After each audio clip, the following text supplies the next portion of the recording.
So guys, why did I leave the UK for Morocco? Actually, I didn't. I actually first left the UK for Japan. Amazing time. I spent about 12 years in Japan and I ended up coming to Morocco. Now, why didn't I just go back to the UK? Let me tell you why. Whenever you're thinking of investing in a company, you never invest in something that's declining or you never invest in something that's dying. Now, that's how I saw the UK. Number one, my intuition told me that it just wasn't going to work out. Let me give you an example. I saw the rising crime rates, the unsafe streets, and I thought, is this a place I really want my kids to grow up? You know, they might go to school and get robbed, go out with their friends and get stabbed. And this might sound extreme, but I personally know people who've been stabbed and even died, unfortunately. It's not a joke. It's more common than you think. Yes, it doesn't happen every day in front of you, but you'll see it if you spend long enough in London. Secondly, the weather and the climate, it just isn't for me. Look, right now it's October, almost November, and it's 20 something degrees and the sun is shining. I don't know if I'm squinting too much, but yeah, it's amazing weather here in Morocco. If I were in the UK now, it wouldn't be so great, maybe 10 degrees. It's always dull, it's always just miserable. And I'm not trying to be a negative Nancy here. Nancy? What did I just say Nancy for? Negative Nancy. But it's just reality. Like, I have to be truthful at the same time, right? And I can almost guarantee some of you guys watching this can completely relate, right? Whether you're from America or the UK. I'll focus on the UK, but yeah, specifically London, people are just miserable. People are depressed because of the weather, and it just doesn't rub off well. Obviously, another major factor to moving to Morocco and not going back to the UK is the religious aspect of things. Yes, you find Muslim communities in London, lots of them, amazing brothers and sisters there. But the point is, when you're in a Muslim country, it's completely different. You hear the adhan 5 times a day. You get to eat anything you want, right? People live by your values and your rule book. And you feel like you fit in more, even if you are not a Moroccan necessarily, even though I'm half Moroccan. But if you're a Muslim from, say, Pakistan or Bangladesh or wherever you may be, they'll welcome you like a brother, most Moroccans anyway, because you're one of them and they're one of you. We're one ummah, one body, right? So that's another reason I left and I didn't return to the UK. Another reason, and this is a big one for a lot of you, is cost of living. It just isn't worth it. It just isn't worth it. You go shopping now, and I went back to the UK like a month ago, it's just extortionately expensive now. Eating out, going to the supermarket, it's not like it used to be. When I was in the UK like 12 years ago, it wasn't as bad as it is now. And every time I come back, it's getting progressively worse. So economically, financially, it doesn't make sense unless you have a massive salary and you're good. So look, it just isn't for me. Another reason, I left the UK and I'm happy to have left. Don't get me wrong, it's my home. I love the UK, I love London. But at the same time, you need to know when to move, right? Another reason is the schooling system. It wasn't so bad when I was at high school, right? Yes, they taught you some things maybe, it's a bit iffy, like sex education in a mixed group with girls and boys. It was funny, people laugh.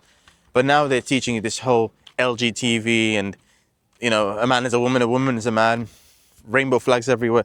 It's gone absolutely insane. And there is absolutely no way, if you're Muslim and you have a grain of Iman in your heart, that you want your kids to grow up around that. Now, it doesn't mean we hate people, it doesn't mean we dislike people, but we want to protect young minds, right? For them, they see it as, being welcoming and inclusive. For us, we say, we include and welcome everyone, but don't make my child think they're a boy or a girl when they're not, right?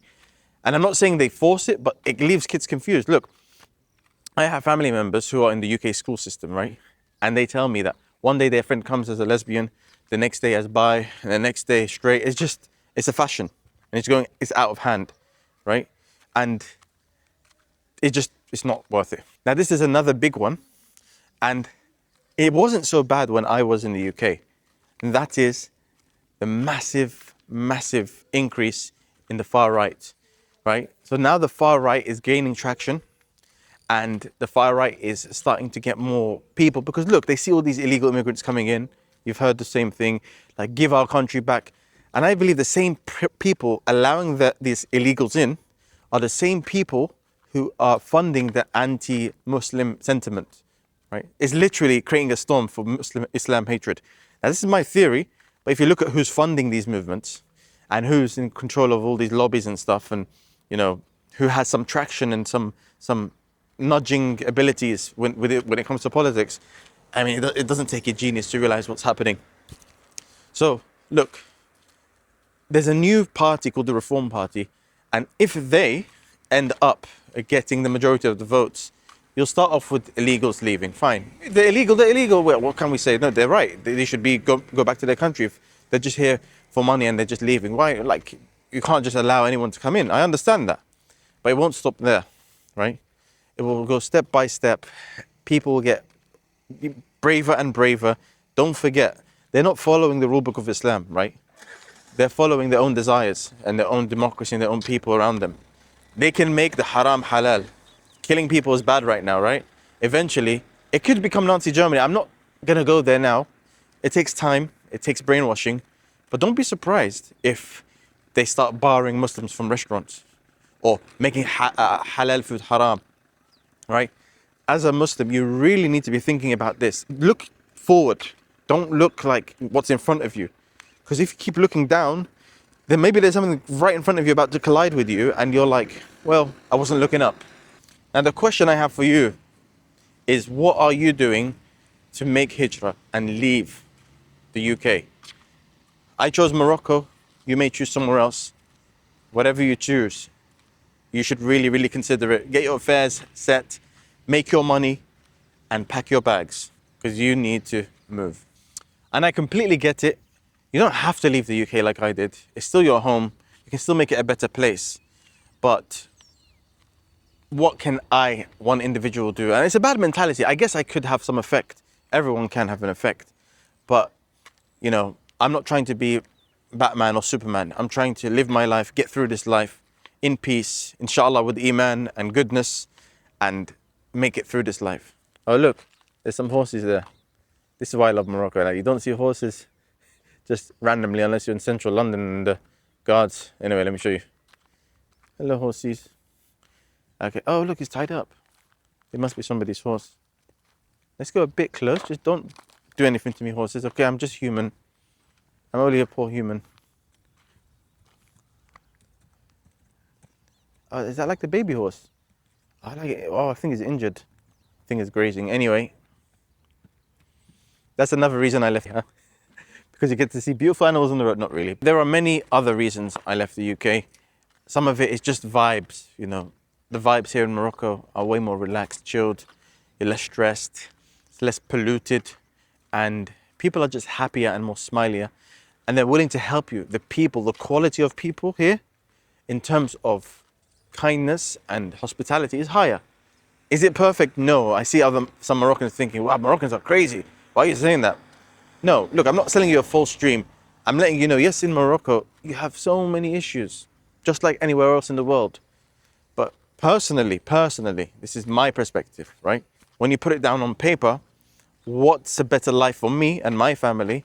It's definitely life here in Morocco. Guys, if I missed anything when it comes to leaving the UK, because I'm kind of just thinking out loud now, I never took any notes, I'm just speaking to you authentically and as raw as possible, I definitely probably left something out, right? I want you to tell me why you're thinking of leaving the UK or any country you're from, right? Tell me, why are you itching to leave? Okay. And it might be more than one reason. Oh yeah, one more thing. Don't forget to hit subscribe, guys. You might not see this face again. Assalamu alaikum. But these horses are literally roaming around like they're pigeons. I don't get what's going on. Like a little baby horse and its mama or something.